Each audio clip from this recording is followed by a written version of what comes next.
சாய் அடியார்களுக்கும் அன்பு வணக்கம்.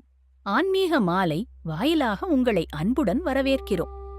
நம்பிக்கை வைத்திரு, நான் உன்னோடு இருக்கிறேன். இது வெறும் வார்த்தையல்ல, கோடிக்கணக்கான சாய் பக்தர்களின் வாழ்க்கையில் நிஜமான வாக்குறுதி.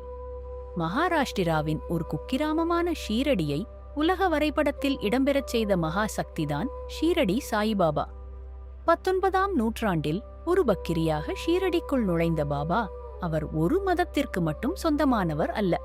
இன்று சாதி மத எல்லைகளை கடந்து கோடிக்கணக்கான மக்களின் இதயங்களில் குடிகொண்டிருக்கிறார். சப்கா மாலிக் ஏக், அதாவது தெய்வம் ஒன்றே என்ற தத்துவத்தை உலகுக்கு உணர்த்தியவர் பாபா.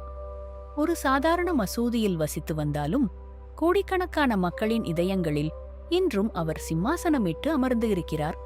அவருக்கு வழங்கப்பட்ட பெயரான சாயி சமஸ்கிருதத்தில் சாது அல்லது புனிதமானவர் என்பது இன்றும் உலகெங்கும் எதிரொலிக்கிறது.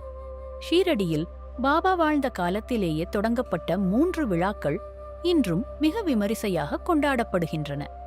ஸ்ரீராம நவமி, இது ஷீரடியின் மிகப்பெரிய திருவிழா. 1897இல் ஒரு பக்தரின் வேண்டுதலுக்காக தொடங்கப்பட்ட இந்த விழா இன்று இந்து முஸ்லிம் ஒற்றுமையின் அடையாளமாக திகழ்கிறது. அன்று உருஸ் எனப்படும் சந்தனக்கூடு ஊர்வலமும் ராம நவமி வழிபாடும் மிகச் சிறப்பாக நடைபெறும்.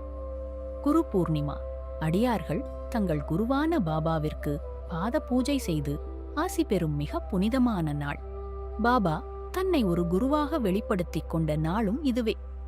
மகாசமாதி தினம் 1918ஆம் ஆண்டு அக்டோபர் 15ஆம் திகதி விஜயதசமி அன்றுதான் பாபா மகாசமாதி அடைந்தார். அன்று முதல் இன்று வரை அவர் தனது சமாதியிலிருந்தே பக்தர்களின் வேண்டுதல்களை கேட்டு வருகிறார் என்பதற்கு பல சான்றுகள் உள்ளன. அன்று ஷீரடி முழுவதும் மின் விளக்குகளால் அலங்கரிக்கப்பட்டு பாபாவின் தங்கத்தேர் ஊர்வலம் காண்போரை சிலிர்க்க வைக்கும்.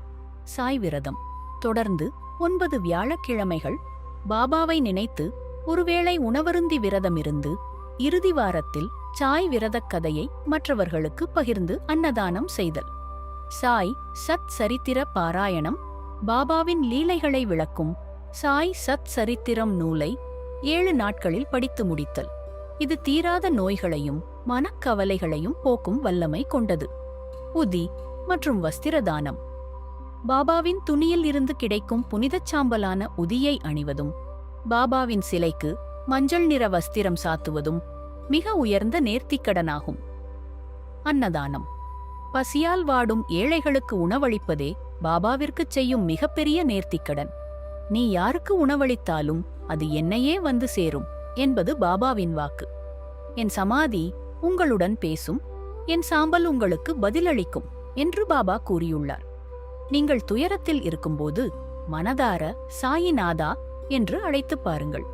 நிச்சயம் அவர் ஒரு ரூபத்தில் வந்து உங்கள் துயரை துடைப்பார். நம்பிக்கையும் பொறுமையும் நம்மிடம் இருந்தால் பாபாவின் ஆசி எப்போதும் நம்முடன் இருக்கும். பாபாவின் பாதங்களை சரணடைவோம், வாழ்வில் எல்லா வளமும் பெறுவோம்.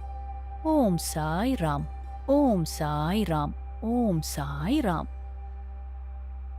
எங்களது பதிவு உங்களுக்கு பிடித்திருந்தால் மறக்காமல் லைக் மற்றும் ஷேர் செய்யுங்கள். இது போன்ற பல பயனுள்ள தகவல்களை தெரிந்து கொள்ள எங்களது சேனலை சப்ஸ்கிரைப் செய்து இணைந்திருங்கள். தங்களின் ஆதரவுக்கு மிக்க நன்றி.